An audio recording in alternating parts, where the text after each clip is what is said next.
Hello, welcome everyone.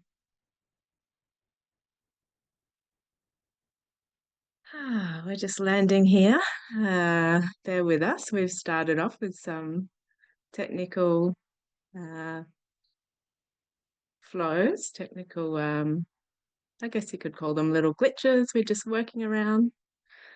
Um, yeah, so just beginning the call a couple of minutes late. We'll just take some time here to start to settle in and start to breathe and start to ground. Ah, Grateful for the blessings of all the technology and the ways that it does work. Julian and Stephen are joining us today, and they're also hoping to be able to share some photos from the trip, which Julian had some technical difficulties with on his computer. So hopefully Stephen will manage to share them on his. And also Julian's hoping to be joined by Jane and Russell they're in Perth in Western Australia. Um, So we'll see. They might join sometime during the meditation or during the session today. Yeah, so take your time, make yourself comfortable, and start to sink into your breath and into your body, into your place in the earth. Perhaps bring into mind any intentions that you're bringing in for the session today, maybe for your place on the earth or other places that you're feeling connected to. And just gradually letting other concerns and matters of the mind drop away.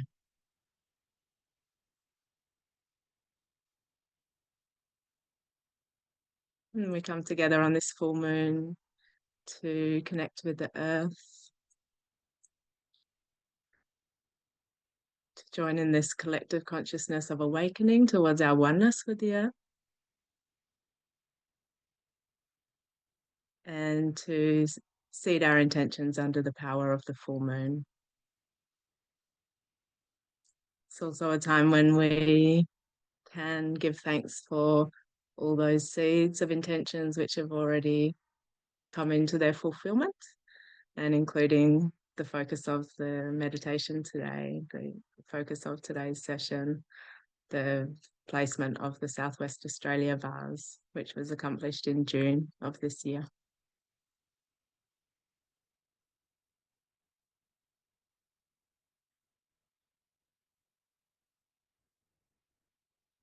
How are we going there, Russell? Have we still got people arriving for the call, or They're trickling in. Thank you all trickling in? for joining Let's us. give it a little more time. Yeah. But I think we can begin. Okay. Yeah. Beautiful. So again, welcome.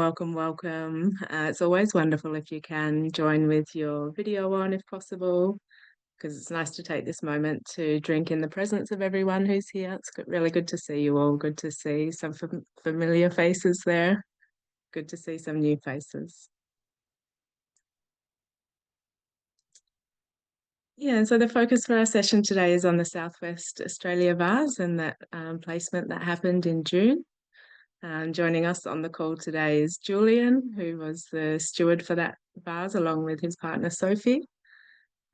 Stephen Comee was also on the journey with us and is joining us today. And I was there on the journey as well. So my name is Therese, joining you from Aotearoa, New Zealand today. I'm here on the mountain Karioi, which is my home at the moment.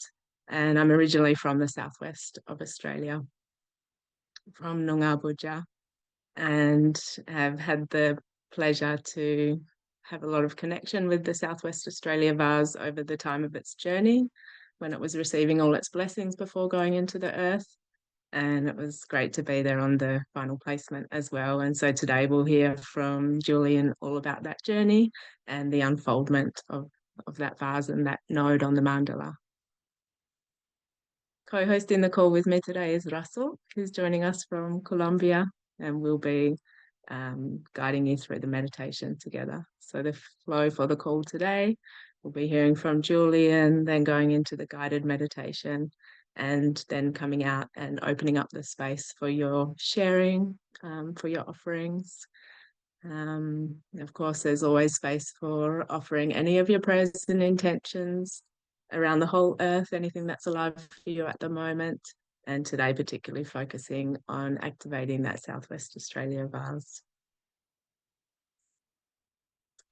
So I'd just like to begin with the lineage of this practice that's handed down through the Buddhist tradition, coming from the Buddha, handed down through Guru Padmasambhava and his consort Yeshe Tsogyal, who revealed this as a treasure teaching, a dharma. In the 8th century, prophesied that it will be revealed in a time of need, when the earth is in a time of degradation, a time of need for healing and protection. And this teaching was revealed in the 1800s and is present, practiced in many Vajrayana Buddhist traditions around the world today. And this particular practice that we join in is stewarded by Cynthia Jers, who's with us today in New Mexico. Cynthia received this practice 35 years ago now. She was on a journey up into the high mountains in the Himalayas. She had the opportunity to meet with an old Lama in his cave temple in Nepal. And she went there with a question burning in her heart, which is, what can I do to relieve the suffering of the earth? And he said that everyone that's doing their piece in their own part of the earth that they're connected to is doing great things for the earth, for the protection of the earth, and also gave her this practice as a way of working with all that pain and suffering that we can feel, what's going on in the earth now. And so this practice he gave her of crafting these little earth treasure vases, they were crafted under the guidance of Lama Sultram, the first and the second generation of vases, and the third generation of vases crafted under the guidance of the Tewa elder and potter, Maria Naranjo. And Cynthia continues to be the custodian of this practice, and it's spread around the world. It's activated in many ways, but, you know, one of the central ways is the placement of these little vessels full of offerings for the earth into the ground, which is what we'll hear about today. It's the final placement of this one into that node in the southwest of Australia, where they go into the ground then to do their work for all time, undisturbed. So I also want to honour, as I'm calling on the lineage and all those who bless this lineage, I want to honour as well Mama Margaret Catherine, who's the elder in the north of Australia that we got to connect in with on the journey to Arnhem Land with the placement of the vase over 10 years ago. That's where I met Julian as well, and Cynthia. And Mama Margaret played a big part in the whole global mandala of bringing it to life with a real deep connection to country, connection as kin, as family, and yeah, bringing it all to life and into the dream time. So without any further ado, I hand over to you, Julian, to tell us about that beautiful journey. Thank you so much. Thank you so much, everyone, for being here, being of support to this particular part of the world. I'm in Wajak, Noongar Butcher, so close to Bulu, which is Perth in the Noongar name. So yeah, I just pay my respects to the ancestors, elders of the land where I am, and connecting with all the good, positive, healing and empowering energies that support this session today. Thank you, Therese. Thank you, Razul. Thank you, Stephen. Stephen and Razul were on the journey, and I'd love to pass it over to them at some point to share their experience as well. And it just felt really special with this vase, receiving this from Cynthia Jers, who came to Australia for the first one of the last of the first generation treasure vases, to respond to the call to support this region, and also to do with the whole nuclear threat, and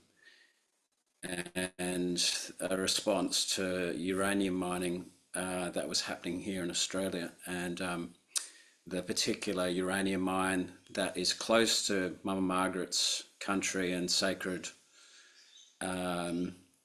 site, Governmung. It was near Jabiluka, where there was a uranium mine, which has now closed down, which is fantastic.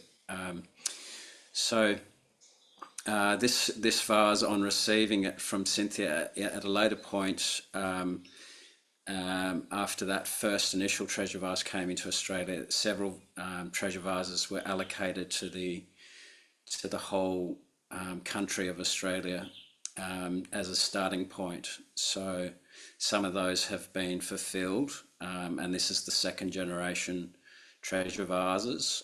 And so that Maggie and Eva hosted one to Punalulu, Bungle Bungles, Ben Mambaloo, Emery. He brought one to southeastern New South Wales, and there's a treasure vase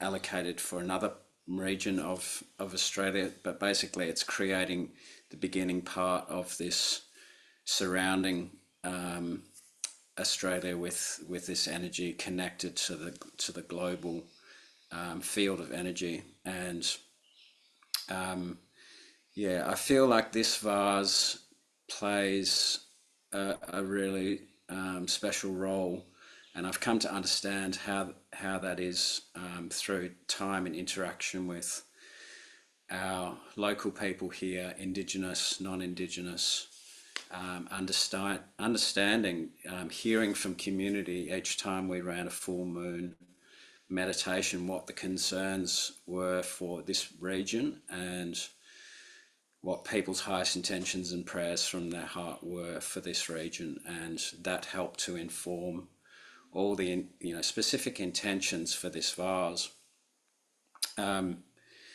which are many.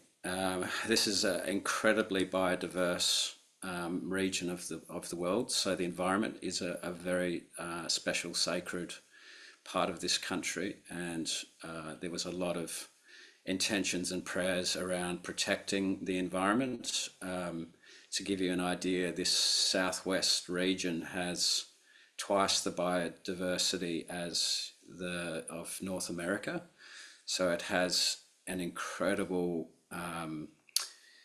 diversity, and the ecosystem is just incredible. There's a lot of people who come here to study the country and the species and the richness of this place. So there's so many bush medicines. There's probably thousands of medicines, a bit hundreds of thousands of medicines, a bit like the Amazon, in a very biodiverse climate as well.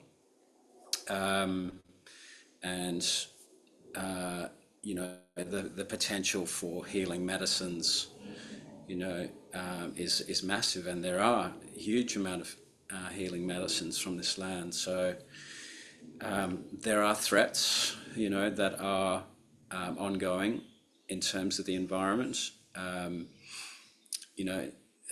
Things like the threat of mining, which actually threatened the exact site where this treasure vase has gone.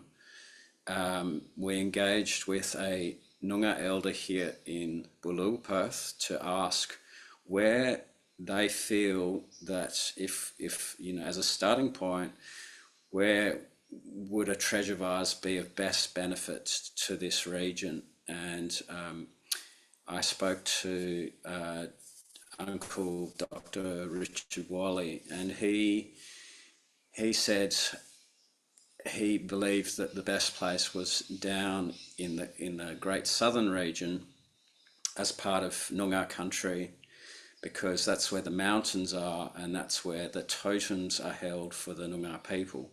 So it's a great place of power, and also the spirit woman who can watch over the whole region, because the mountains are the highest in this region. So the the sacredness of that place is particularly special. It's a very matriarchal, feminine energy because of all the granite. And a good friend of mine, Mark Hardwick, who I've just spent time on country down in the same region, he was mentioning that the granite is the feminine energy, and that runs from this southwest region all the way up the whole west coast of Western Australia.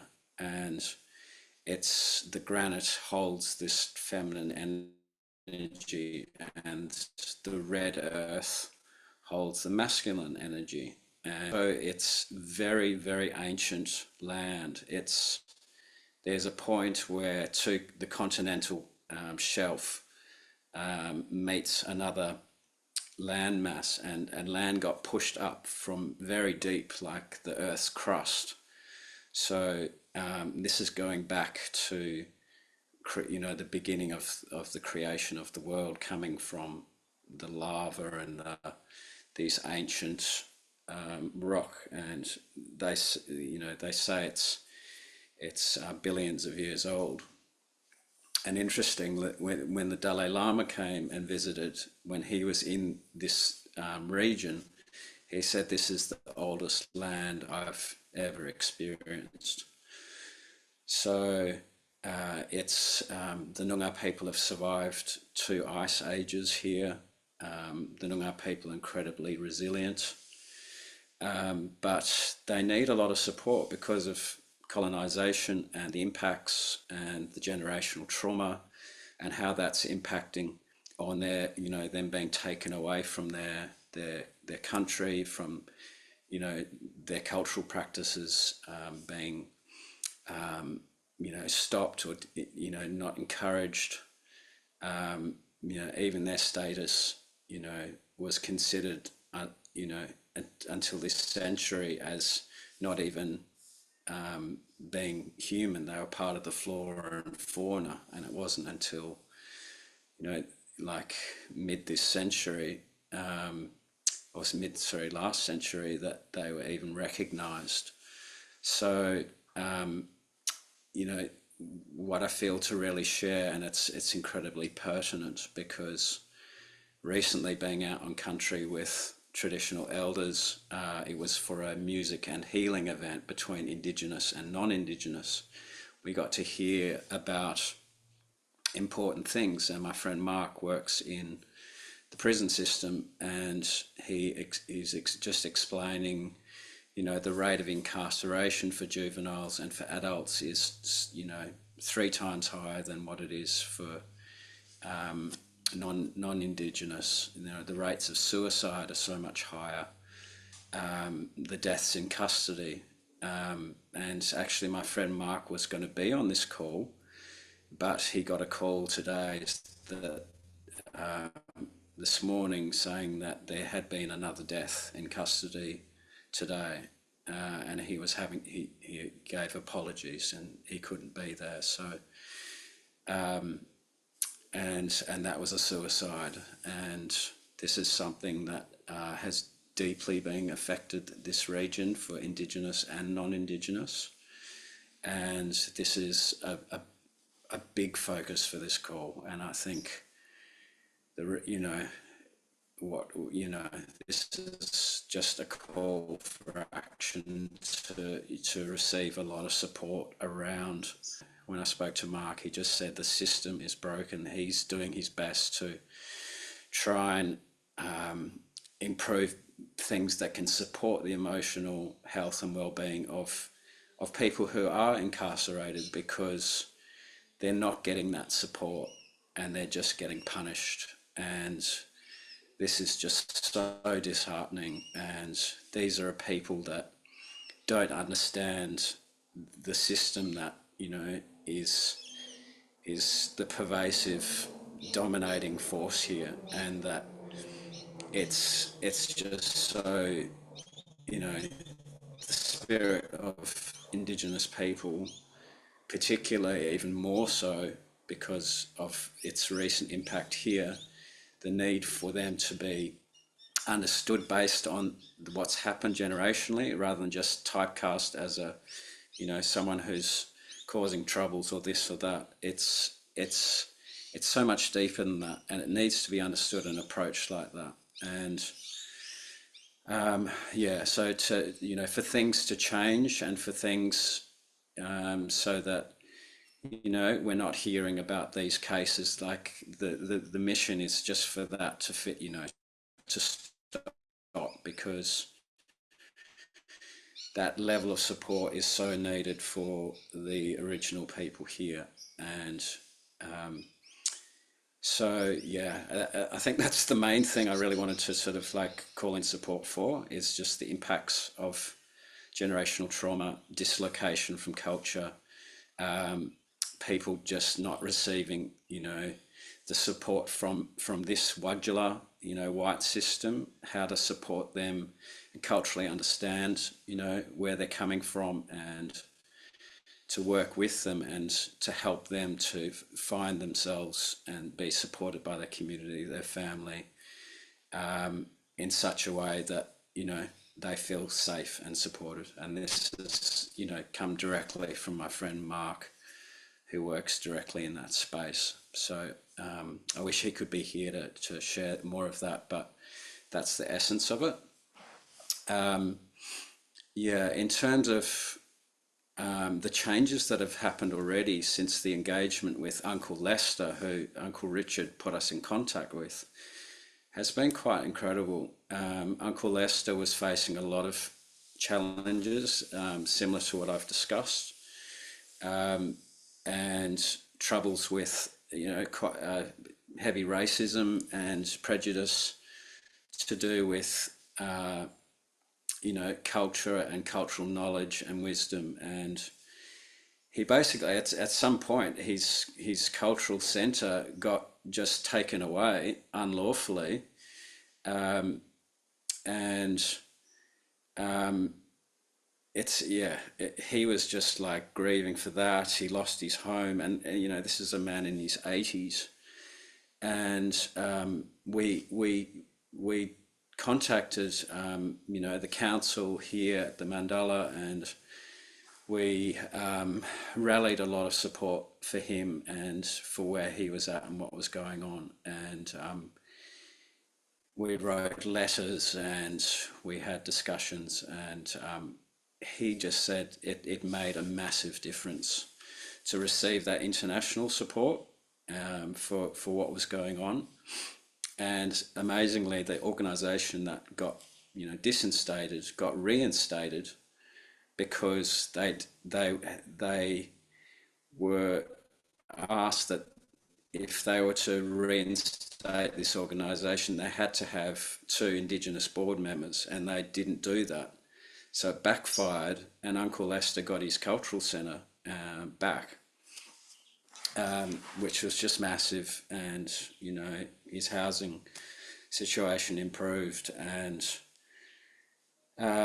yeah, it was just, you know, this has taken many years to really find the time and the space to really, you know, do this. And on the journey, we've just met the most incredible people. Uncle, well, Shane and Leanne are elders here in Noongar country, and they came along to one of my sound healings, and they also attended one of the Treasure Vase community events. And Leanne said, "Oh my goodness, that's my country. Oh, I want to be there." And it was just so fantastic that she embraced that so willingly. And Shane, her partner, also said he wanted to be there. So that's when we met up with Therese and Stephen joining us from Japan. And yeah, it was a beautiful journey. And I thought I think I just might maybe hand over back to you, Therese, just to share a bit about our journey together, because you've got such a good memory for these things, and I'd love to hear from you. Thank you very much. Yeah, I actually wasn't prepared to share about the journey today, but definitely, even as you're talking, I mean, what's coming to me first of all is just the depth of all those intentions and the depth of the work that you did, Julian, in the preparation. The right from the start, the things that were most important with this vast journey were the deep listening, the right relations, the guidance of the elders, and yeah, that deep listening to the land there and the people, and that you could really feel that. I think I felt that very deeply as we journeyed into the great south of Western Australia there. It was a really beautiful land that we journeyed into. The Great South is a land of tall tree forests. It's a land of big rocks, big rocky outcrops, a land of white sand beaches and clear waters, a land of whales and dolphins. And the birds also blessed us a lot on the journey. With the guidance of Uncle Lester, and he came along with his partner Linny and their dog, whose name I can't remember, but was a really important part of the journey as well. Yeah, and they guided us and showed us where that location was that the vase was to go. It's a really special place. As Julian mentioned, it was a place that it's a direct connection with this prayer that the vase holds for healing all the destruction from mining and all the imbalance that's come from mining there. And so this land, it's private land that was owned by someone who was actually starting to mine it already. It's got really beautiful granite rocks. It's a special sacred place with a seasonal lake there and a big rock that has a sheltered area where people would come and gather for thousands and thousands of years. And yeah, there's actually, you can see where they had started to blow up the rocks to start a quarry there. The land was then sold and it's now under ownership of the traditional owners. And so this is the site where we went to place the vase.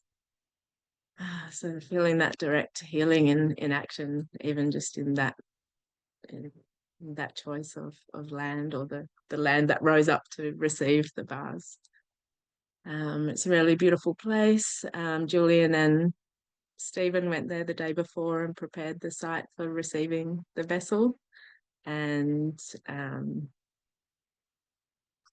just a beautiful, it was seven humans and the dog that were there in the end. So really small, simple, clear ceremony. Stephen had just returned back from a journey into the Himalayas as well. So he brought all the blessings, some special blessings from the Tibetan Buddhist tradition, potentizing all the offerings that went into the vase. And yeah, we had the playing of the didgeridoo and the songs. As you probably know, Julian's a master didgeridoo player. And so went into the earth potentized by those sacred sounds, which we'll hear on the meditation today as well. And having Shane and his partner Leanne there, both Noongar elders and also healers, and they work in both worlds, and having them on the journey with us and being connected with their teachers and elders as well really deepened our understanding of what was happening on a multidimensional level, which I think I would leave for them to explain exactly, but just to acknowledge and give thanks for their presence on the journey was very deep and and also joyful. And even we had damper supplied by Leanne's aunties from that great southern area. Really important connection with the family lines, with Leanne being there. So yeah, it was a really beautiful journey, really deep, and not really surprised that such a deep prayer and such a kind of heart-rending prayer is coming through in your sharing today, Julian, because yeah, this vase is carrying big medicine, and it's up for that. And this is the medicine that we need in the world now, and it's happening all around the world. There's other vases that are also doing this work for this cross-cultural healing and the healing of the systems that are in place that are not supporting us on the earth or the earth at the moment. And yeah, I'm feeling it all and letting it bubble through and trusting this process, and really grateful for this good healing practice that we have together. So thank you. Beautiful to be a part of it. And I'll pass over. Did you want to share, Stephen, as well? Do you think you'll be able to share the pictures of the area?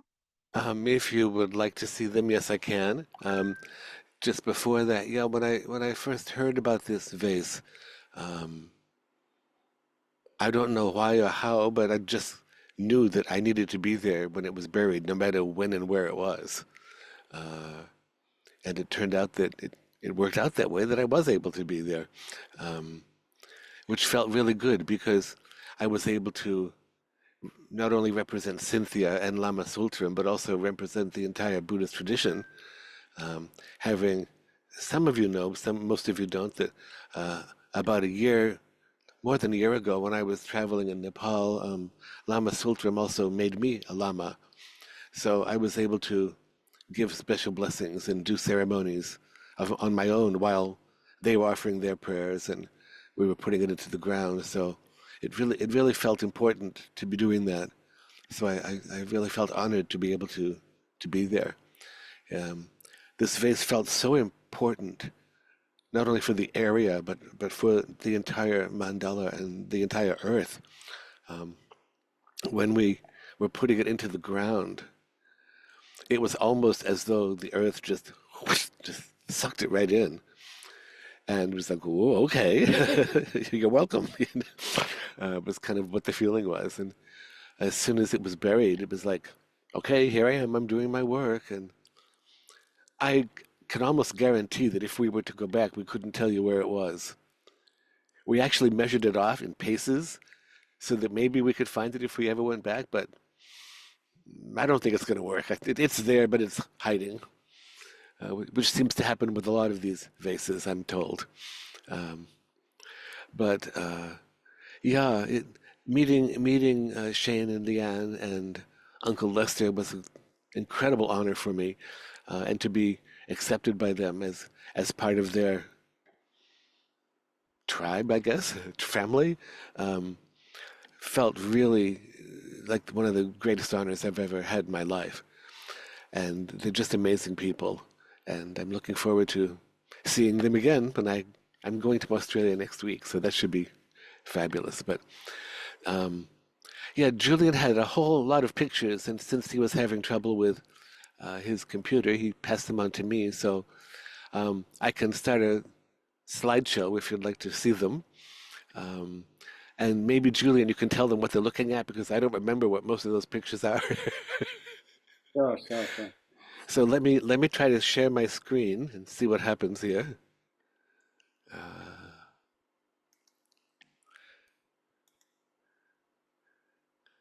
Okay, so let's do that. And how do I think I'm doing this. No, I'm not. Okay. Oh, here we go. It's moving, Julian, so Okay, so yeah, we've got a few. Yeah, so yeah, here we go. Um, so this is the box that was made for the treasure vase. This is us standing out on country after the treasure vase, looking over country. They're skipping quite quickly. yeah, I stopped it so you can catch up. Okay. So here we are offering the various medicines. Cynthia sent me some beautiful medicines from all sorts of incredible locations from other treasure vase place locations all the way around the world. So we had a list of all the different offerings from it just went it was just so incredible. um I don't know, Stephen, it's skipping around a bit now. Yeah, again, I'm um stopping it for you. So okay, yeah, great. So yeah, they were just, and Therese brought the most incredible offerings from Aotearoa, and from the location where her vase went into the ground. There was just so many just exquisite sacred offerings, natural offerings from community over these last 7 years, from around the world, from um, yeah, Shane and Leanne and Uncle Lester and his wife, and it just we're just in, Uncle Lester and his wife, they were just sort of so moved by everything, just the preciousness of and the sacredness of every offering that went in, and we found a place to set up and go through all the offerings individually and really honor them and put their medicine into the vase. And Stephen was just so brilliant at overseeing all the sort of ceremonial ways of fully blessing and empowering what everything we were doing. So it was just absolutely incredible to have you there, Stephen. We just were so grateful. Uncle Lester was just so happy. Leanne and Shane, all of us. So yeah, it just yeah, it just felt so good to finally just bring them all into the vase and into the box and just get everything ready to be taken into the earth. Okay, so this next one is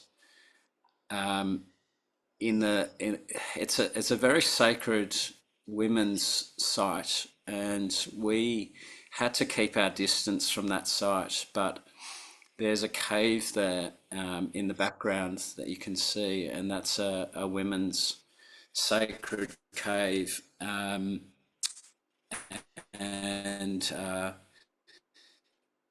yeah, there was a turtle shell that was found in that cave, and the ancestors would come to this place to rest and to find food from the land, from the lake. There was an abundance of eggs and birds for food. There was water that they could drink. And it was like this perfect kind of horseshoe-shaped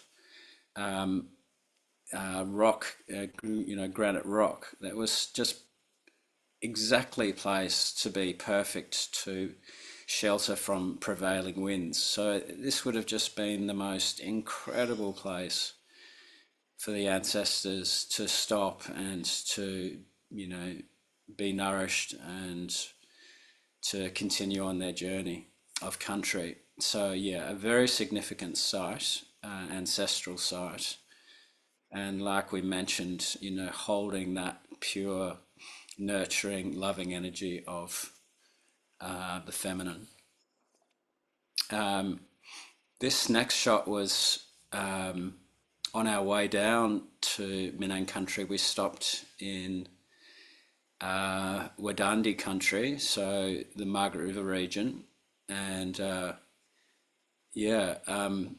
our friends Dave and Marie were there, and Dave actually offered a stone tool that he found as like a piece that an ancient relic for the Noongar people, just a little cutting tool, and that was that went with us with their blessings. And this is a Banksia tree, and we're under the starlight. And actually, yeah. So this next one is with Shane and myself, and this is after the Treasure Vase placement. And the feeling that we had together there was just incredible. All of us were just felt so good and so lifted. The energy was just incredible. And yeah, Shane's a lawman. You can see that he's got the red bandana. And my dad got involved with helping with the crafting of the container for the vase. So this is a native timber called Mari, and it's a beautiful eucalyptus hardwood. Yeah.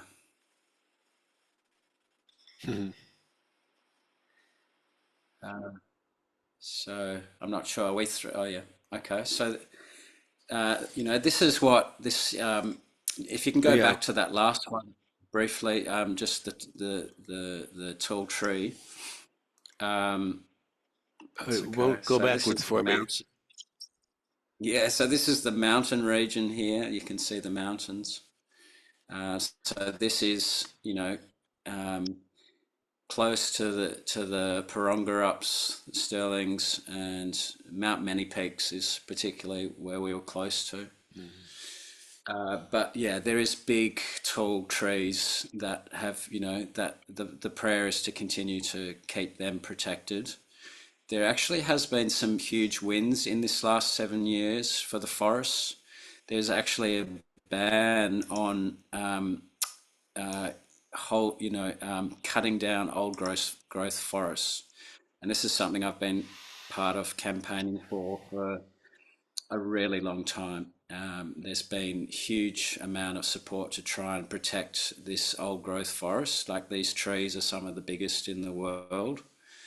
They're like the equivalent of redwoods. They're just enormous. And so there was a win in the last few years that a decision was to actually stop the cutting of old growth forests and to protect the forests for a huge proportion of the southwest.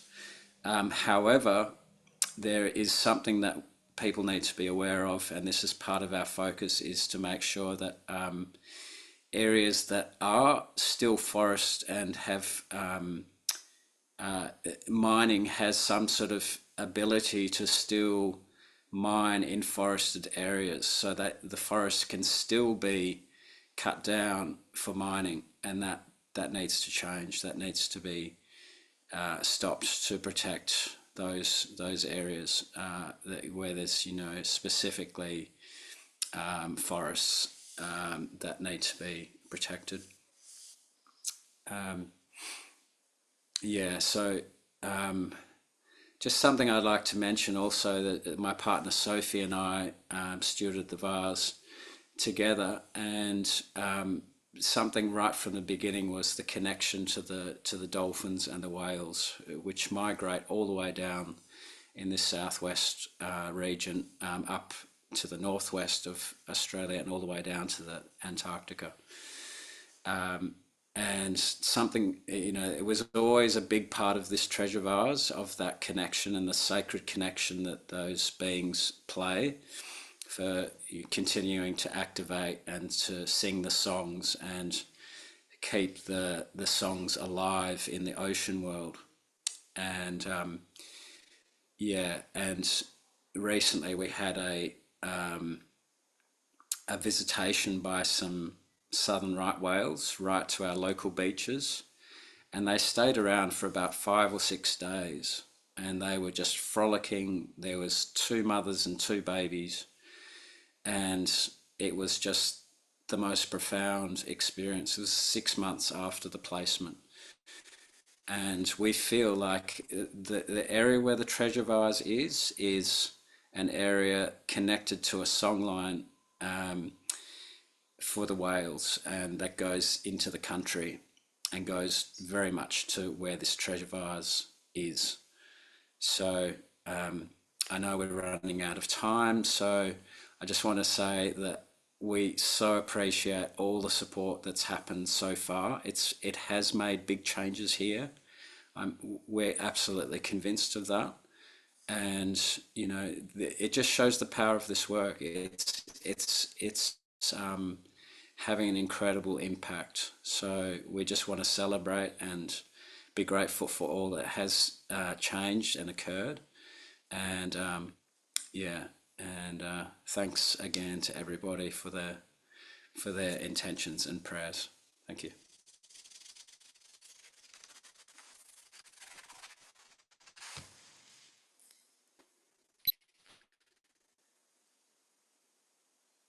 Thank you so much, Julian. It's so good to receive you and to have the work of the vases and what causes here be affirmed by the intentions that you've held and the outcomes. You know, what you're seeing that you feel without a doubt is in dialogue with what has been offered. So thank you to you, to Therese, to Stephen, and to the elders of the land, and to the sense of belonging, the correspondence that you have cultivated and from which you are able to do this work in such a beautiful, devoted way. So at this time, let us move into the meditation.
Let us begin by taking a few deep breaths.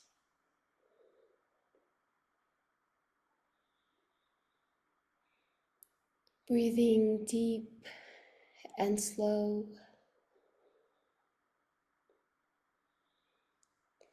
In and out.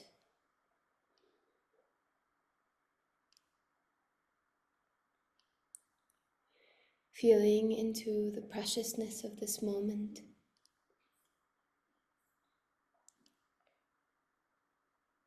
As you allow your body to relax.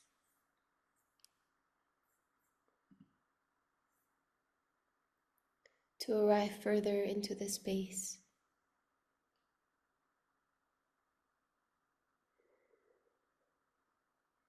By sensing the ground beneath you.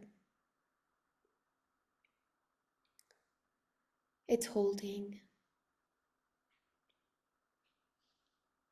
Offering stability and calm.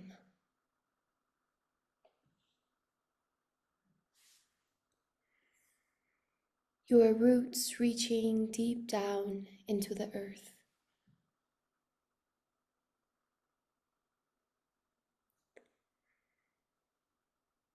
Crossing the multiple layers of Mama Gaia.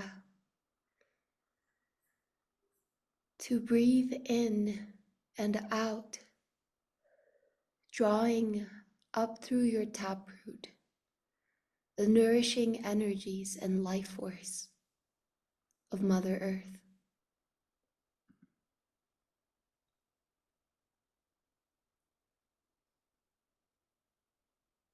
always given generously to you.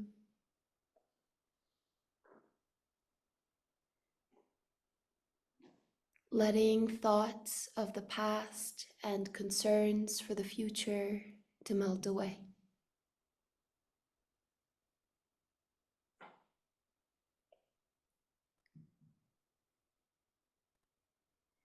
To arrive once again to this precious moment, to commune together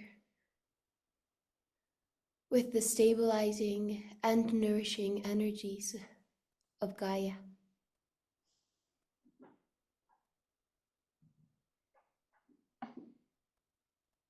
And from this place of being deeply rooted and grounded,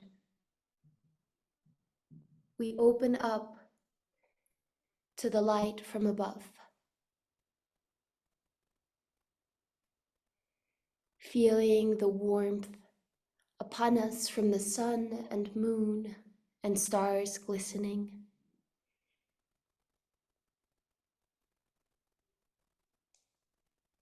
Feeling expansive as we connect with the vast energies of the mystery of the cosmos. Rooted below, connected above, together in this present moment, breathing.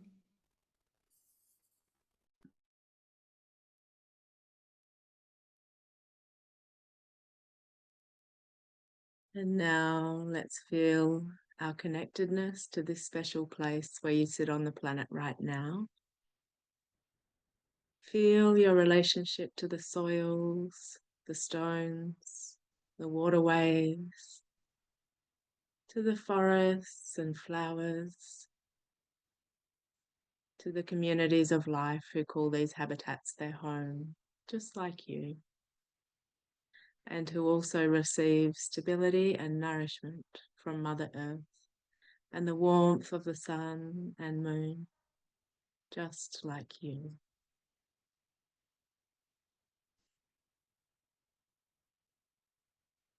And now in this present moment, in this special place, we acknowledge those who have come before, the ancestors of the original indigenous peoples of the lands that we inhabit, who have been in sacred relationship with our lands, with these lands for countless generations. We acknowledge the future ancestors of this land, who will continue to hold the land as sacred for countless generations to come. And we humbly invite all of them to bless us and our practice.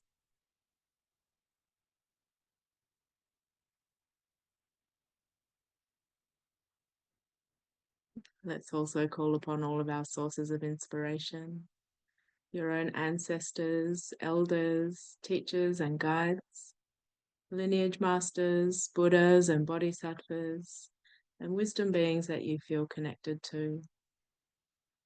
We invite them all to be present with us now, inviting their blessings to enter you and everyone who's present for the meditation, and receiving the blessing of their love, support, guidance, healing, and clarity.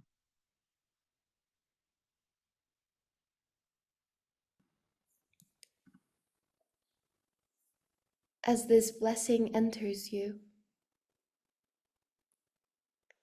feel this love and caring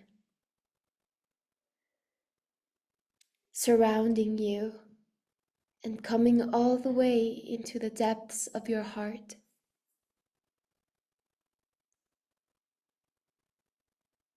And breathing it in.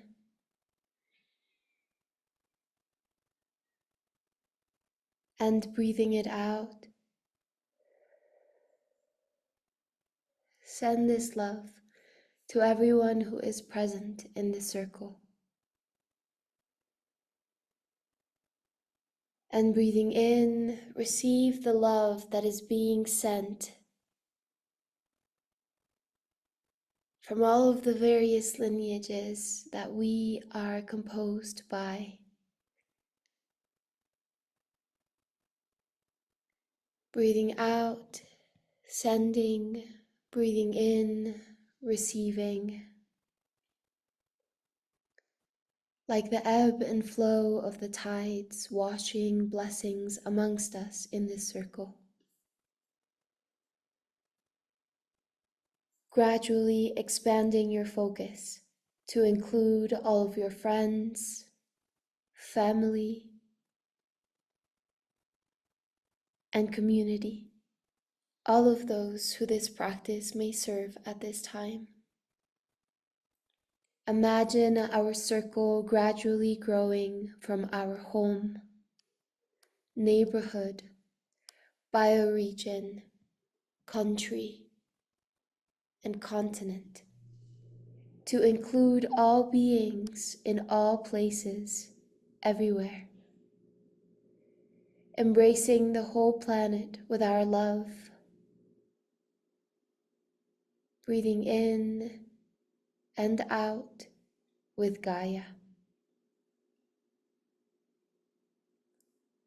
Now with this feeling of rootedness below, expansiveness above, and waves of love flowing from your heart, let's turn our awareness to those who are suffering, the places where there is war, poverty, disease, pollution, droughts or floods or fires.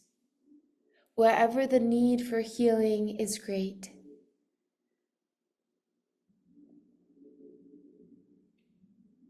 And let us breathe in this suffering, holding it with our awareness, and on the out-breath, send your love and caring, and all that is needed to relieve the suffering of the earth, her children, of all life around the whole planet.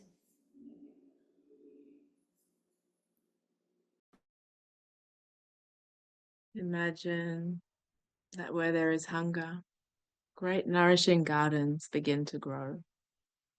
Where there is thirst, fresh, clean waterways spring up. Where there are unhoused, safe shelters are built. Where people feel unsafe, a cloak of safety surrounds them. Where there is war and conflict, choirs of peace echo in the hills. Where there is inequality, equality flourishes. Where there is sickness, vital health is celebrated. Where there is injustice, true justice reigns. And aware of where the earth is unstable, in danger, or out of balance in any way, imagine a restoration of balanced power, bringing protection and regeneration as you hear the land sing out in harmony. Now see the generosity and reciprocity in communities of life flowing freely, seeing the beauty and the riches of nature flowering into abundance for the sustenance of life, revitalizing this radiant blue-green planet that we call home. As we hold this glowing vision of Mother Earth, we call into our awareness the presence of the Earth Treasure Vases that have been planted, or those that are in the process of being planted, all around the world. Let us imagine that together we're pouring our love and caring in the form of light into each and every little clay pot buried in the body of Mother Earth, filling each vase with our deepest prayers and blessings for healing. imagining each Earth Treasure Vase radiating light in every direction, sending healing and protective energies wherever it is needed, in whatever form it is needed. See the light, like a rainbow streaming forth from each of the vases.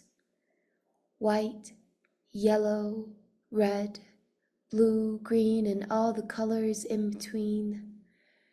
And breathing in and out, allow the feeling of caring and compassion in your heart to grow. Send that love out in the form of light to all the people, animals, plants, territories that are connected to the Earth Treasure Vases that need healing and protection in the past, in the present, and in the future. Beginning at the center of the Earth Treasure Vase Global Healing Mandala in a cave above Los Alamos National Laboratory in New Mexico, the birthplace of the atomic bomb, and to the north at the source of the Rio Grande River in Creede, Colorado, to the south at the mouth of the Rio Grande at the Gulf of Mexico, to the east on top of Mount Baldy above Santa Fe, and to the west on Mount Jacoma, known as Sycamore, to the Tiwa people of New Mexico, the custodians of the sacred lands where this mandala began. And now, having established the center and the four directions, see the mandala growing in every direction. To the Indian Point Nuclear Reservation on the Hudson River in New York, to the headwaters old-growth redwood forest in Northern California, the Punta Cometa on the coast of Oaxaca, Mexico, Vilcabamba, Ecuador, Jacoba, Kosovo, the Lawrence Laboratory at the University of California, Berkeley, the Tao Dam Forest on the border of Thailand and Burma, the village of Ankrem in Israel, Palestine, Hiroshima, Japan, Inwood Park above New York City after 9/11, the Biosphere 2 in Oracle, Arizona, the Martin Luther King Freedom Center in Oakland, California, the source of the Ganges in India, the source of the Amazon River in Peru, the southern Pacific Ocean 93 degrees down in Igum Atoll, the Trobriand Islands, Papua New Guinea, the Arctic Circle, Alaska, the Kogi lands of the Sierra Nevada de Santa Marta, Colombia, Telawayan Village, Lofa County, Voinjama District, Liberia, West Africa, the Blida River Canyon, Limpopo Province, South Africa, the Giza Plateau, Egypt, Haleakala, Maui, Hawaii, the Itambwe Forest, South Kivu Province, Democratic Republic of Congo, Avery, England, Bindaluk, Jawang Country, Catherine, Northern Territory, Australia. It's the Dabarmang in Arnhem Land, Australia. The Mackenzie King Park, Ottawa River Valley, Ottawa Gatineau, Canada. To the original garden in Findhorn, Scotland. The Great Stupa of Budnath in Kathmandu, Nepal. The Flint Hills of Kansas in the heartland of America. The Santa Cruz Mountains near Silicon Valley in California. The Valles Caldera of northern New Mexico. Honolulu, the Bungle Bungles in the Kimberleys of Australia. The village of Utqiagvik on the edge of the sea in northernmost Arctic Alaska. To the Hanford Nuclear Reservation on the shores of the Columbia River in the state of Washington. Mount Ryosen above Fukushima, Japan. Back to where it all began in the cave hermitage of Charok, Nepal. to Margaby County, Liberia, to the base of an old ironbark tree on Dithihull Mountain in the Budawang Wilderness area of Walbunja Country, Yuin Nation in southeastern Australia, to our root temple, Tolutaling Monastery in Nepal, the Munzar Valley in Turkey, Serpent Mound in Ohio, the Ashaninka Spiritual Portal, Campo de Rio Amonea Indigenous Land in Acre, Brazil, in the Amazon bordering Peru, to the Border Peace School in Chirwan, the demilitarized zone between North and South Korea, in Nabusimaki, Arhuaco Territory in Colombia, to Akaroa in Te Waiponamu, the South Island of Aotearoa, New Zealand, on Mount Parnassus above Delphi in Greece, Pian Grande de Castelluccio of the Sibillini Mountains, Umbria, Italy, in Weyawitchin facing the Wincates Park, North Vancouver, British Columbia, Canada, in a sylvan wood near a creek that flows into the Potomac River in Washington, D.C., in eastern Tibet, next to a high-altitude turquoise lake.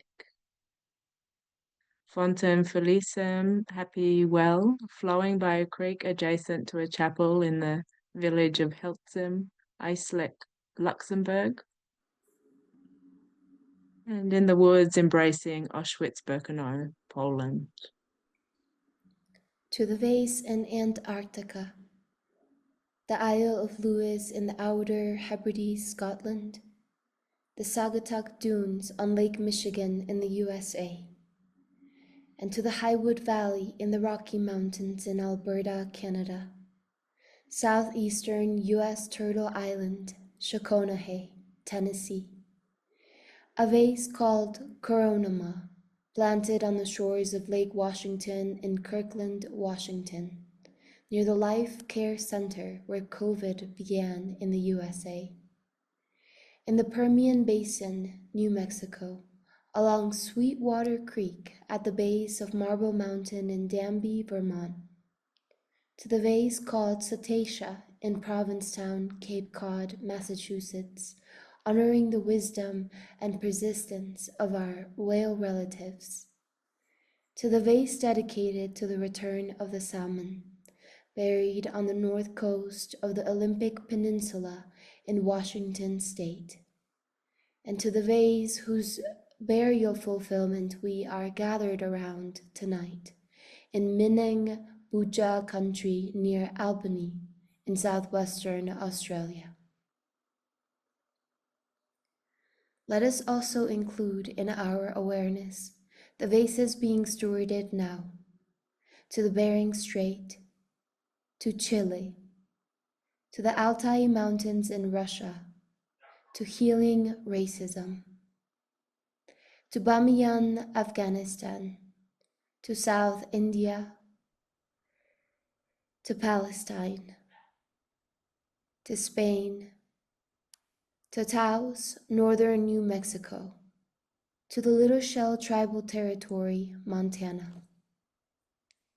to Triple Divide Peak on Turtle Island, a vase dedicated to Kairos time, to the Paramo ecosystem of Colombia for the restoration of the waters of the world, to the Big Sur region, to the Andes Mountains, to Ukraine, and to Hungary.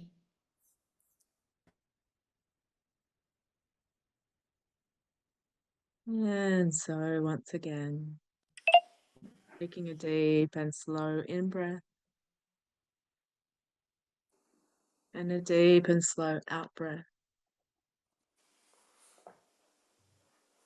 And imagine that all that is needed to relieve the suffering of the earth can be seen as light, radiating out from each of the Earth Treasure Vases all around the whole planet in every direction. Imagine this healing light flowing out from the vases and filling the whole global Earth Treasure Vase mandala with the powerful energies of our love and caring. See this healing force traveling through the songlines and meridians of the earth, flowing into each location on the global mandala. See the mandala like a web of light embracing the whole planet. And feel the light flowing back and forth like waves from your heart to the Earth Treasure Vases, energizing them and adding vitality and brilliance to the light that is then flowing out into the whole area in the sphere of influence of each of the Earth Treasure Vases.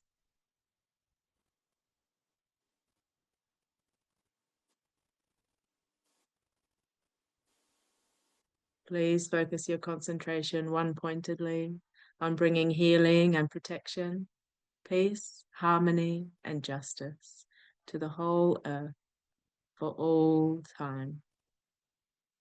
See the healing and protection radiating out from the vases around the earth in waves of light flowing back and forth endlessly. And imagine this light flowing into your own location, your special spot in nature, and feel the collective spiritual intelligence of the entire global Earth Treasure Vase mandala, activating your node on the global healing mandala and entering you as a holy vessel.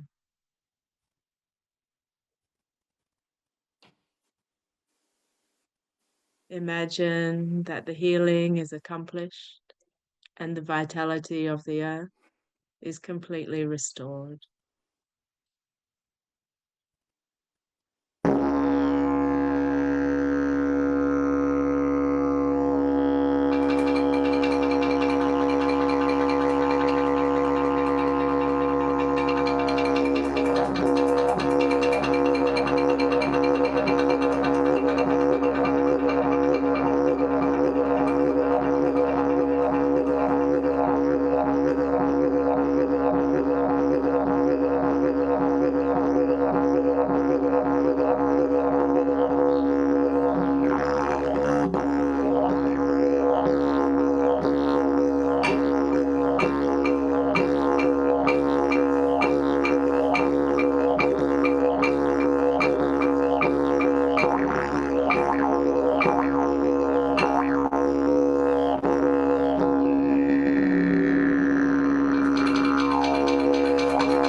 And now, recognizing the great interconnected web that is life on Earth, of which we are each a part, let us give thanks for this precious sacred time and pray that the compassion and peace that is our true condition bring supreme happiness and benefit to the earth and to all beings.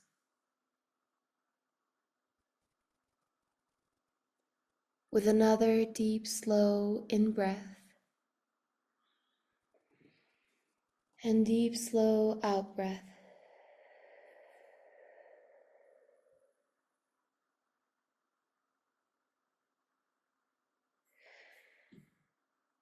let us bring our awareness back to our bodies,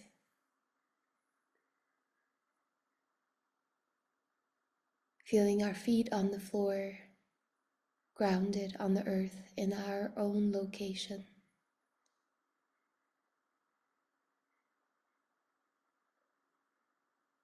Wiggling our toes, opening our eyes,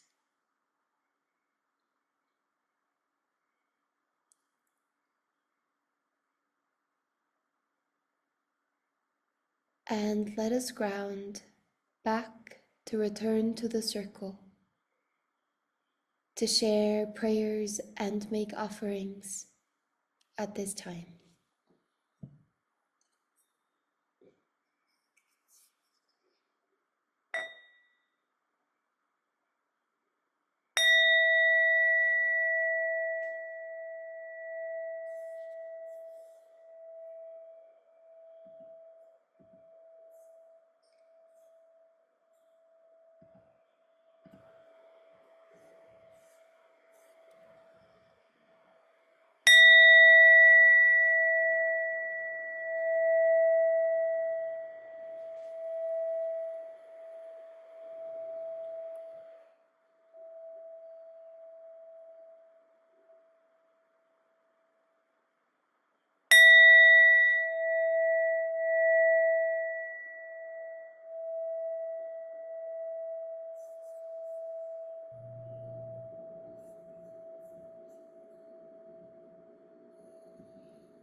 And so at this time, we welcome you to turn your videos on, to lean into the opportunity to make our connection to one another an offering in and of itself.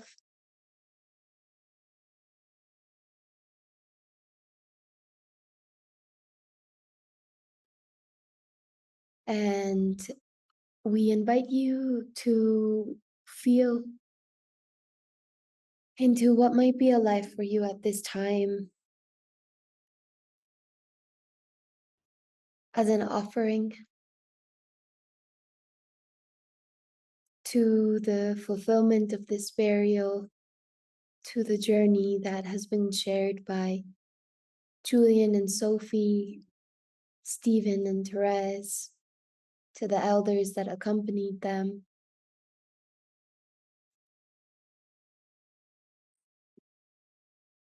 And also to this moment on earth at this time.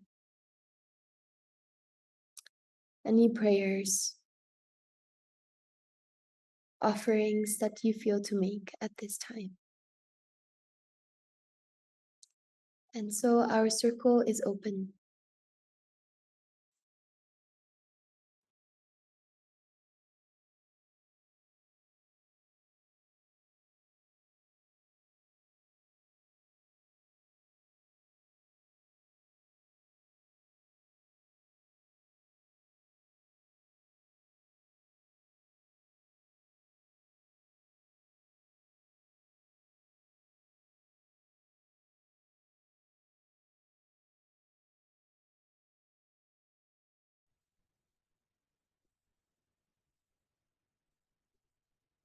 I will begin.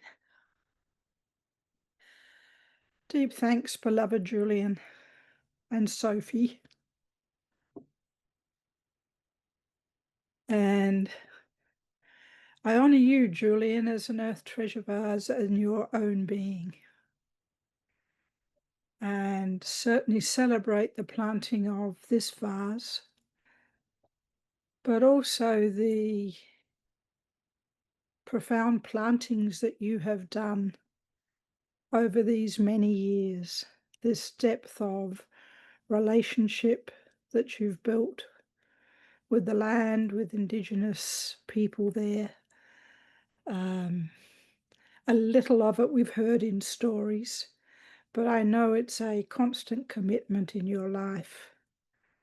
And it's a deep treasure, you darling. As you were speaking with this one, I could feel the connectedness to the other vases here in Australia. And with the burying of this one, another level of activation, another level that has come into being as it's not only the joining of them together, there's something additional that has come into being and that is there to deeply serve the destiny of this land, those granite rocks of the feminine, the masculine of the red earth, the role of this sacred land in terms of its relationship to the greater world work that's at hand. So my prayer is that reaching deep into this vase and its connectedness to the many vases, that the potencies and the destinies that is offering may be served and may be truly, truly realized for the good of all. And I thank you and Sophie and all of those who've held this enormous endeavour, and I know you will continue to do so. It doesn't go with the burial of the vase, it's a continuing process. So thank you, dear hearts. And from the core of this beautiful as well. And all those beings who are informing the destiny. Great celebrations. Thank you so much.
Throughout, I could hear, I could feel, really feel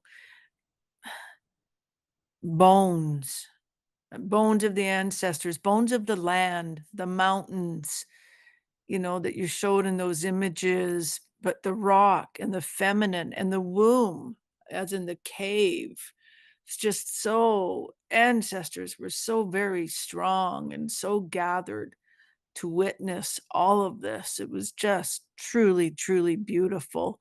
And so I'll just be the instrument, the vehicle to gather from these lands, in North America and Canada, all those ancestral prayers, to just send them out along those energy lines and into that dear beloved vase, to add to its strength as we all try to send, our prayers for the protection of those lands and all those who are trying to take from her. And this will not happen. Not with that vase, and not with the bones and the ancestors' blood rising right from the magma, but right from the mountain peaks, all of it so very strong. So Julian and Stephen and Sophie and Therese, just thank you for being there. And as Maggie said, I can just really feel the connection to all of those vases. And what this is such a special, special vase. And it's just, like tendrils out there drawing on all the other ones. So thank you for your service and for such beautiful, beautiful, sacred ceremony, as is your music, so sacred. I bow to you. Prayers. Thank you, Wendy. It's really beautiful prayer. Thanks so much.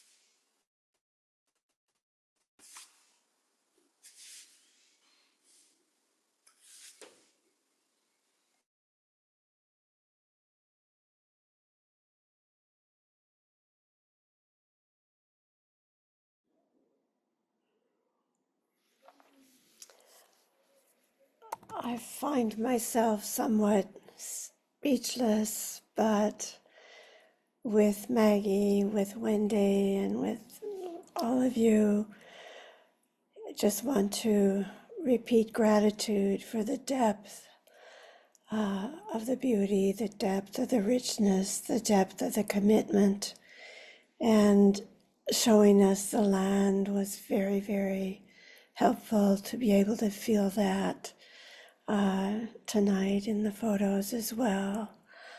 So thank you, Julian, Sophie, Therese, Stephen, and all who were part of it. Thank you so much, and such a long-term presence that you give to the land and to the people. And may now the vase really be realizing that hope for peace of heart in all the people who are suffering, so that suicide would not become a choice. So thank you. Thank you so much, Ryan. Much love.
Hi, Leslie. Welcome.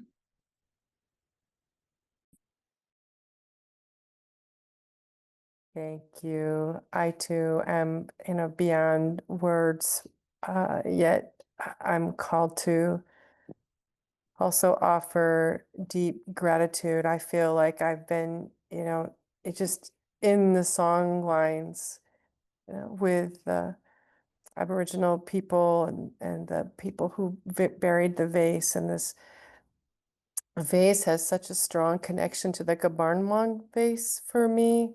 The images look so, it's just really struck me as being so much like where the Gabarnwong base was buried in northern Australia, that I just feel like I've just been in the land this whole time.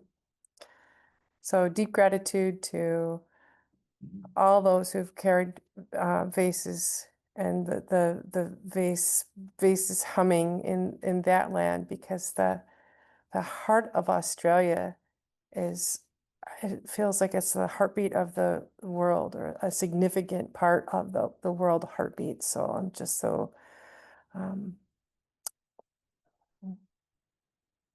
grateful. Thank you.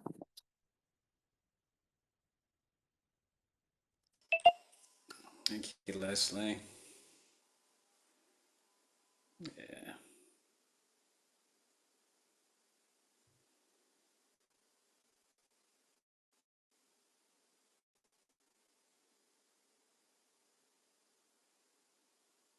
Hello, Sola here from Taos, New Mexico. And I listened to Summoned by the Earth book on tape as just an ongoing story and teaching. And so the night before last, I turned it on to listen to it. And I think it was chapter 26 that it was about Cynthia going to Australia with the sacred vase and meeting her family down there. And I can't remember if it was Aunt Margaret who became her mama, but just such a beautiful story about the people and Ayers Rock, and just that place that I know very little about. But the indigenous people, their story is so similar to our people, our indigenous people in the United States. It's just so interesting how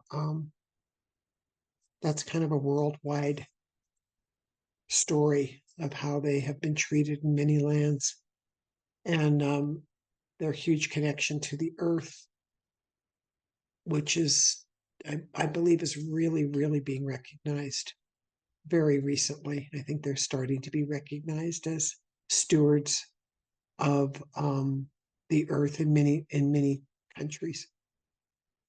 And I just love hearing the stories and your travels with the vases. Thank you so much for sharing it. It's a real blessing.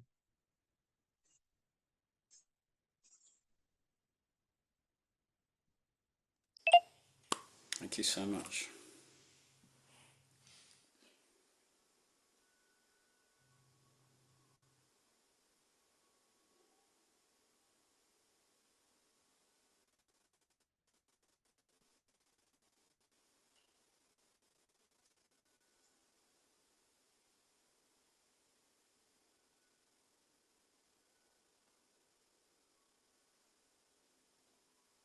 Yeah, I just love to share it. Just a little miracle popping in here.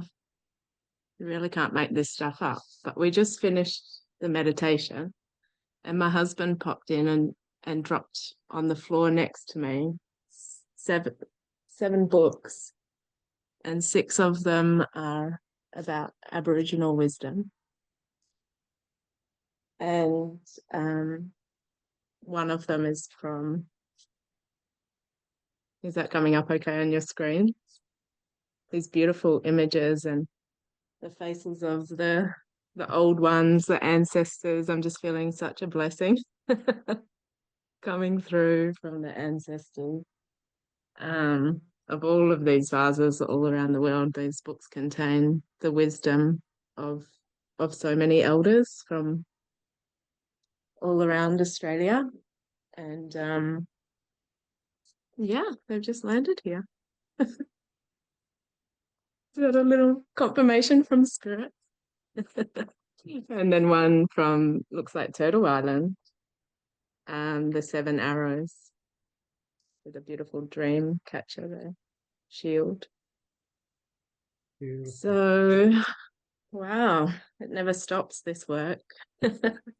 And the miracles that arise from it. And Yeah. I guess the message of that will unfold, but it seems a time of, yeah, it's books, huh? It's learning, a time of learning, a time of the deepening of the learning, a time of opening more the eyes and ears to the wisdom of the elders, of the ancestors.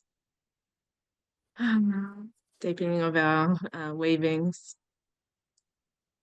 Yeah, these weavings that we're doing, that we're all, I think we're all doing it, right? This is why we're showing up here. So really deep work. And the other thing I just felt to share, I've just made a connection on this call with Marama, who's in Aotearoa as well, and we'll try and connect up in Aotearoa. And it's reminding me that a really special offering into this Southwest Australia vase came from Shane and Leanne, the Noongar elders, and we had already done a ceremony with them on one of these Zoom calls, and they had spoken their offerings into the vase. And so when we actually got to the ceremony down there on Minang country, they didn't feel to offer anything else. But then just as we were actually putting offerings into the vase and coming towards the end of it, they said, oh, hang on, we do have an offering. And they both brought out a taonga, that's a treasure, a taonga of Pounamu, that's the greenstone from Aotearoa. And one was a toki, it's a like a sign of strength. And one was the koru. Oh no, it was, sorry, the Maui's hook.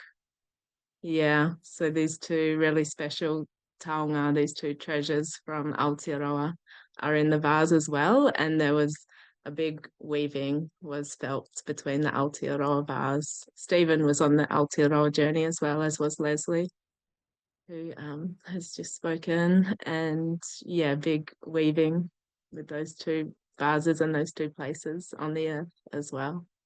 So just wanted to offer that like strength of connection into the vase, and the blessings that the greenstone carries is the blessings of love,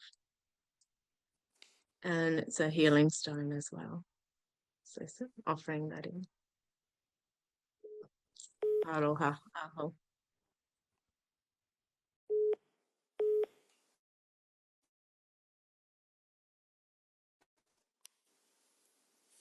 Beautiful. Thank you so much.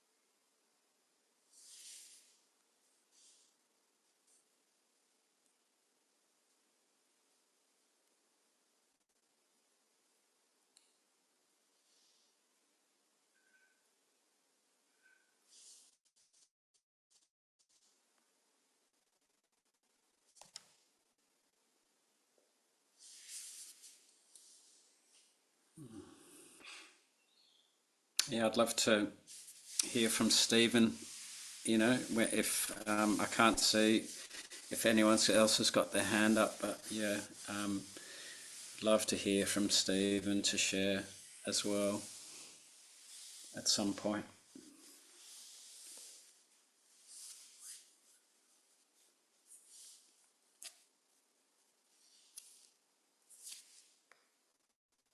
You're muted at the moment, Stephen.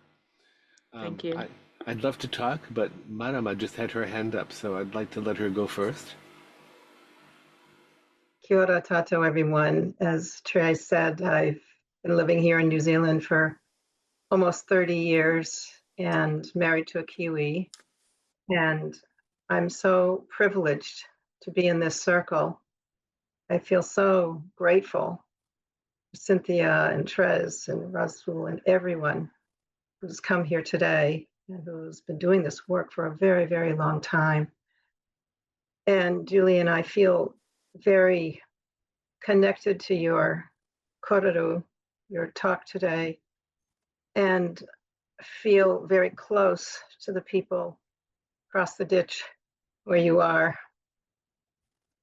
Our daughter took her life. My brother took his life. We have 5 others in our family who've taken their lives.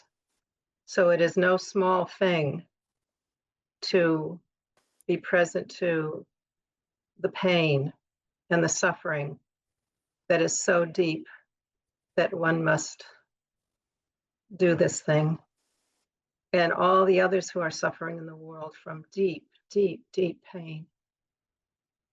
So I'd like to make an offering dedicated to the people of the land where you are, to the people of this land who are also suffering, and also many have committed their lives as well. I'm very connected to nature here. I'm very privileged to be living on Pu'awai Bay, which means Blossom Bay in the Whangaparoa Bay of Wales. So my times in nature bring me comfort, and I'm hoping that maybe this offering can bring some comfort to people as well. Ko'au te whenua, ko te whenua ko'au. Ko'au te wai, ko te wai, ko'au. I am the land, and the land is me. I am the waters, and the waters are me. One early autumn morning on Pu'awai Bay, wild winds thrust a squall onto steel roofs, drowning out the sobs of a broken heart. Waves rushed toward the shore, breaking the air with sound and rhythm, bringing some small comfort of familiar patterns. I am called to walk the pre-dawn streets, while trees bend their dark silhouettes against a gray sky. Once green and lush, they are now laden with the crispness of crimson and gold, surprising gifts of the beauty of death. A strong gust shakes them loose, and I'm cocooned in a rain of falling leaves. Delighted by their gentle kisses and tender touch, I lift my hands as they make their way to a wet ground of being, eager for their nourishing presence. Wind, wave, leaf. These are my ever-changing companions, like this shifting grief buried deep within the tall grass of my secret fortress. In the distance, the horizon begins to blaze in streaks of azure, coral, purple, the promise of the palette of a great painter. Hope rests beside despair. Day breaks loose of night. Joy sits alongside grief. The glory of nature carries soft clouds of stillness and solace, and I bow deeply. Ko'au te whenua, ko te whenua ko'au. Ko'au te wai, ko te wai, ko'au. Kia ora and blessings.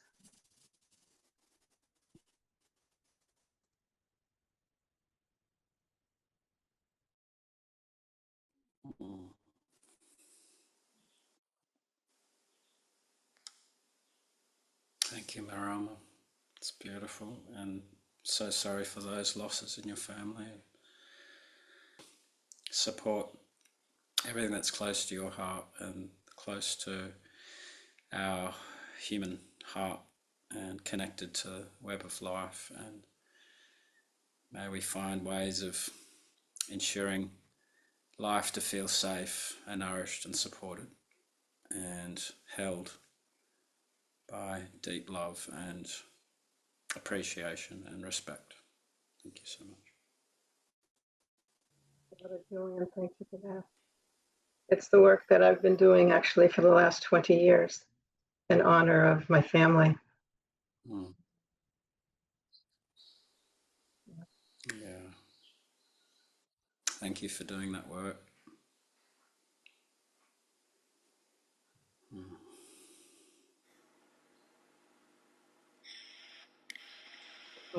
It's Yeah, really not. we feed all the good energy joy.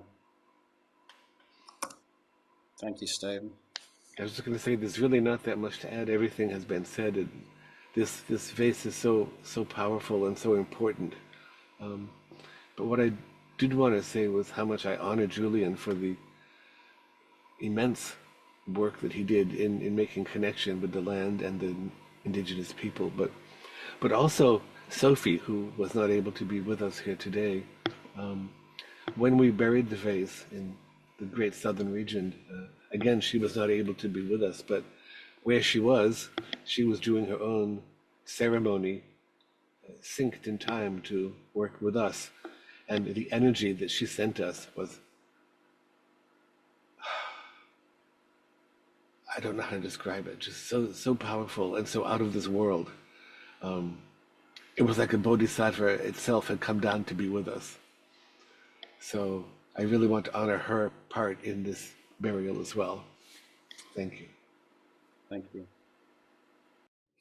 Yeah, that's beautiful. Yeah, Sophie again, she's just again holding ceremony for us for this call and very much connected. And she said after that time where we were doing the vase placement and she was connecting and tuning in and everything, she said it was a life-changing experience for her. It's something that continues to support her now, and the vibration beautiful. And it was actually so fantastic for her to just be holding this, steady center for us for our journey. And again now, so again, thank you, Sophie, so much for everything that you do in the ways that you do it. Sophie's just so connected to the beauty and the sacredness of life, and in such a beautiful, deep way. So yeah, it feels wonderful. And I can also just say I can really feel Shane and Russell with us during this call. I know that they're very much with us in spirit as part of this, and they're probably doing their work in their way as we speak as well.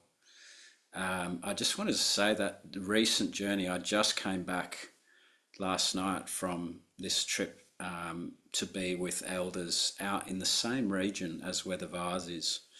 And it was a gathering of Indigenous and non-Indigenous coming together for healing and to honour an elder there for the last 21 years who has really supported his community, has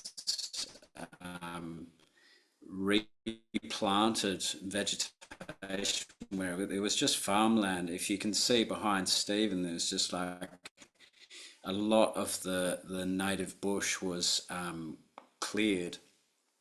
So it's just like paddocks for sheep and for cattle, and that was just how things were done in the time, is just sheep in the early days. But now what's happened is that there's been huge movements to re-establish the native flora and fauna and to revitalise country again. And Uncle Eugene has played a huge role in activating a whole lot of people that really care about country. And the changes have just been phenomenal, where the bushland is thriving again, and animals and birds, and there's huge amount of bird life coming back in. And so there's these wonderful things that are happening. And then just to have that time of deep listening to the Indigenous, sharing their stories about the history and the culture and the nature, but also to witness people, honouring this elder and his own traditional people coming and doing dances and just powering him up with so much energy for him, because in recent years he's had some health issues, and so there was a huge amount of support for him and to honor him and to help him with his health. So if people can also send their prayers for Uncle Eugene, he's a very important elder in that region doing the most incredible work for culture and for the environment, and for also a safe place. Like I talked about the prison system, he actually worked with a head magistrate and found a way, instead of young people and people going to prison and being punished and it really not being a good thing, was that there was a way that he could bring him those people to his land, and they could be with elders, and they could go out in country, and they could learn the culture and the songs and the stories and everything to strengthen their spirit as a Noongar or Indigenous. And so that kind of work is super important, and it's a pioneering thing that he's done on country and will continue to do. So yeah, Uncle Eugene, we love you and thank you so much for what you've done and what you continue to do. And we pray that, you know, there's a new way for your people to be supported and to be enriched by everything that you share and your people share. So yeah, we'll continue to support that vision, and thank you so much for everything over the weekend. It was just incredible. Yeah, and yeah, this is in the area where the treasure vase is, and you know, so yeah, thanks again everyone. Thanks Stephen, thank you everybody. I'm not sure if there's more people that would like to speak, but yeah, we're so grateful, you know, all of us who have been part of this. Thank you, Julian. Thank you very much. I'd like to welcome Jane, who has her hand up, and then to welcome Rick Jansen, who has some to share with you.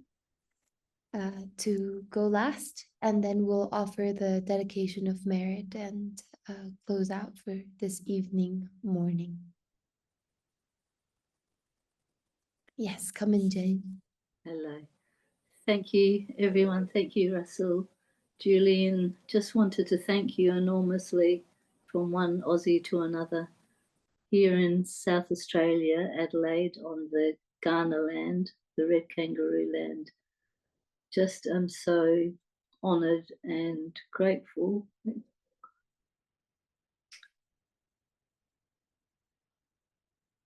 for what you have done for this land. Thank you.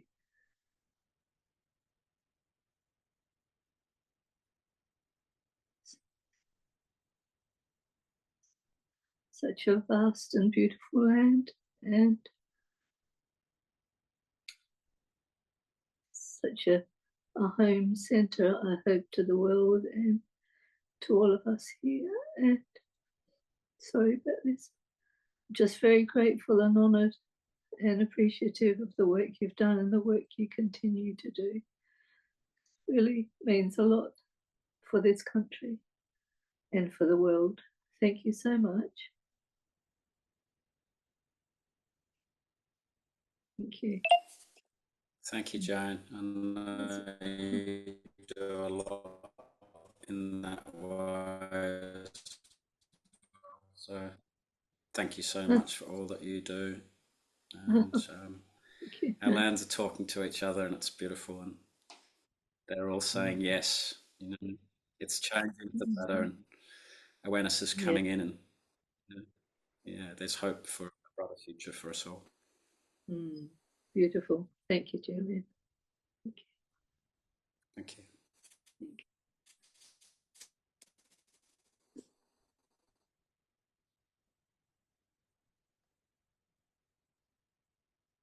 Thank you, Jane.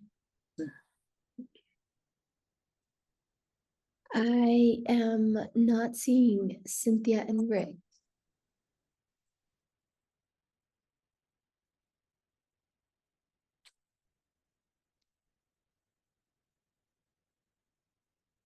So let us offer the dedication of merit while they may find their way back.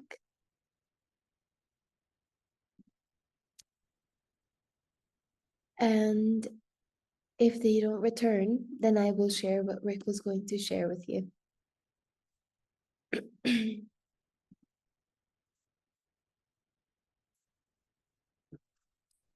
And if you'd like to offer the dedication alongside me, I will share it in the chat.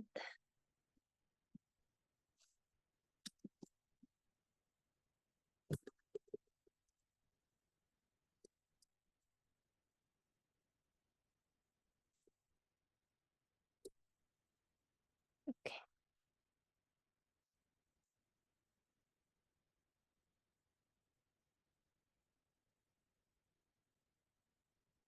For as long as the earth remains, for as long as sentient beings remain, until then, may these earth treasure vases too remain, to dispel the miseries of the world. Through the merits of this practice, may all beings realize their inseparability with Gaia and all life upon her, living in peace and harmony. May there be no more war or conflict, and may all hearts be filled with compassion.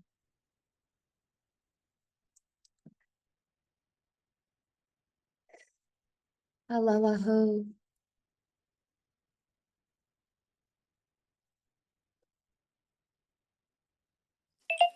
Alalaho.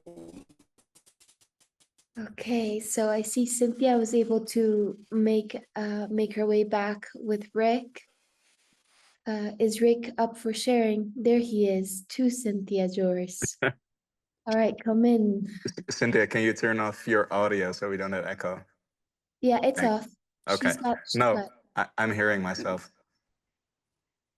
Did you switch it off? hers. Yeah. Okay, good. Wow. Hi, everybody. Sorry for just dropping off. The battery was exiting.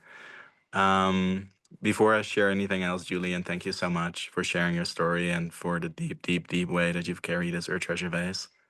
I've just felt such a deep silence present as a deep undercurrent during the whole call. So bow to you. Thank you. So what I just wanted to share briefly is that in November, we have a very special opportunity coming up to study the Buddhist Dharma together with the young Charok Sherpa Lama, starting mid-November until mid-February. And I just wanted to briefly mention that if you're interested, that you can find more in the newsletter. And as well, that if there may be people in your community that are not here that may be interested to study in that way, the Buddhist text, The Way of the Bodhisattva by Shantideva Charok Lama, will offer an introduction to that during the period of 3 months in the winter. So please check that out if you're interested. And Rasul should just share the link. Thank you for doing that, Rasul. And if you have any questions, feel free to reach out to me. Much love. Big hug from Santa Fe. Thank you. Thank you so much. Thank you, Rick. It's beautiful. That's an amazing announcement. Yeah, incredible. Excellent. Wow. That's very auspicious. Thank you. Thanks for sharing that.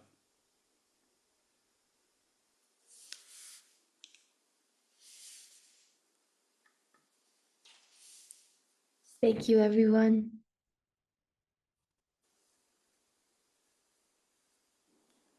Bye for now. Thank you, Razul.